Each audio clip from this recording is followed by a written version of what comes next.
大家好，歡迎嚟到我嘅 channel 以牙還牙。首先講明嘅就係咧，呢個 channel 同一般嘅視頻 channel 唔一樣，我哋唔會聽堂，亦都唔會分析新聞。我哋要做嘅就係教嗰啲覺得非常之無力嘅人，點樣去用非暴力、不合作嘅方法去對抗嗰啲施暴者，令到佢哋得到應有嘅懲罰。好，廢話唔多講，我哋先進入我哋今日嘅第一個 case。最近好多人聽到某個國家嘅學校飯堂出現咗非常之多嘅食品安全嘅問題，咁好多家長覺得係老鼠拉龜無從入手，根本係冇辦法改善呢啲嘢嘅。其實呢，辦法係好多。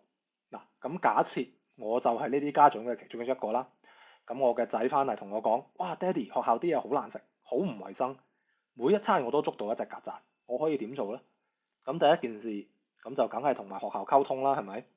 咁若果學校溝通完之後，學校有一個合法嘅渠道，好簡單咁可以認到啲家長換咗呢一間提供膳食嘅公司，咁呢件事咪解決咯。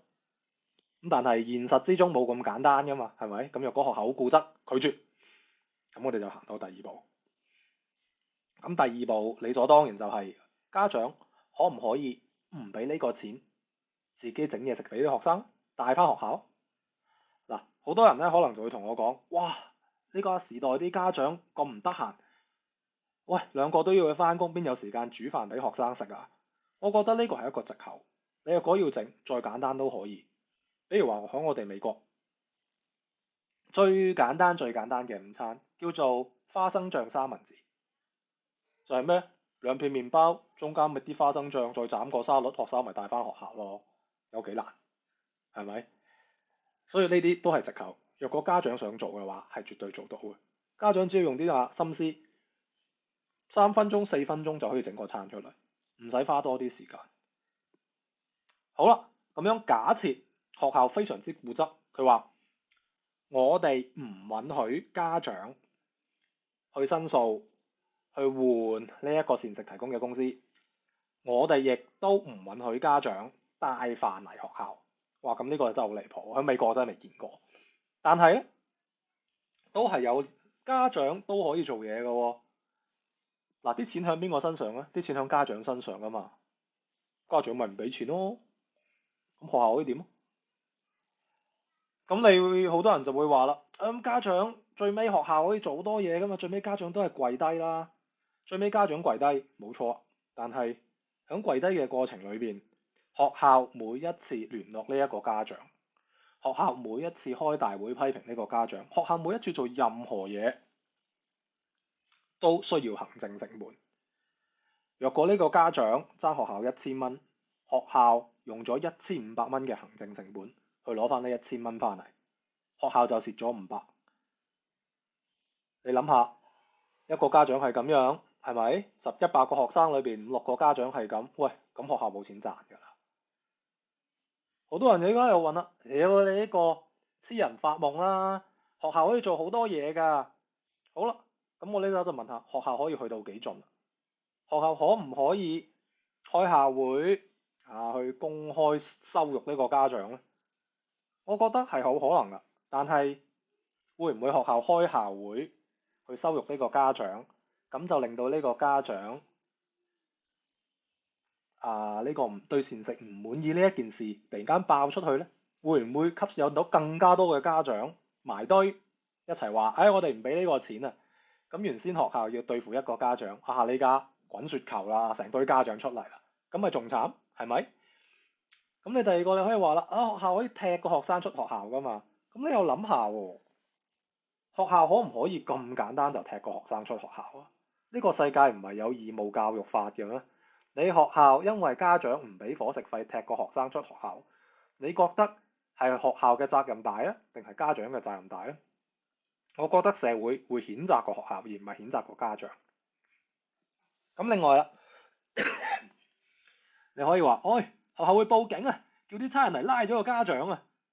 咁你諗下喎，若果個個家長都因為呢1000蚊伙食費就俾人差人拉咗去坐監，呢個國家有冇咁多監倉先？係咪？咁所以喺呢種情況下，家長要做嘅就係非暴力不合作咯，唔俾錢咯，睇下學校可以去到幾盡咯。咁樣學校去到盡嘅話，咁啊家長咪繼續浪費佢嘅行政成本咯。睇下邊個累鬥累，到最後若果呢一種累鬥累嘅人越嚟越多，學校就一定會跪低。我哋要做嘅就係唔令到學校要好過。只要學校唔好過，佢覺得開飯堂無利可圖，因為佢要用非常之多嘅行政成本去收呢一個伙食費，佢自然就會揾啲家長，俾啲家長更多嘅自由，俾啲家長更多嘅決定權，令到佢可以收到呢一啲伙食費。若果唔係嘅話，佢執笠，佢仲慘。咁呢一樣嘢咧，喺英文裏邊就叫做 the power of purse， 銀包嘅力量。因為咧，作為一個消費者，我哋係有權力決定我哋向邊度使錢，咩時候唔使錢，向邊度使錢，向邊度唔使錢。咁你若果覺得學校嗰啲嘢唔值得，咁你咪唔好掉啲錢落去咯，就係咁簡單啫嘛。咁你若果對呢一件事咧更加有興趣咧，實際上你又可以研究一下英國嘅議會同埋英國嘅皇室之間嘅關係。咁響好早之前，大概係12世紀、13世紀嗰時咧，英國嘅國會就已經有收稅嘅權力啦。佢哋就係用呢個收稅嘅權力同埋英國嘅皇權進行對抗。英國嘅皇權每一次想獨攬大權，國會就會決定，議會就會決定唔收稅。唔收稅，英國國王攞唔到錢，佢就只能夠跪低。就係咁樣不停咁樣博弈，不停咁樣博弈。咁最尾就形成咗英國呢一種君主立憲、小政府嘅生活方式。咁我今日嘅嘢就講到呢度，我希望大家中意呢一條片啦。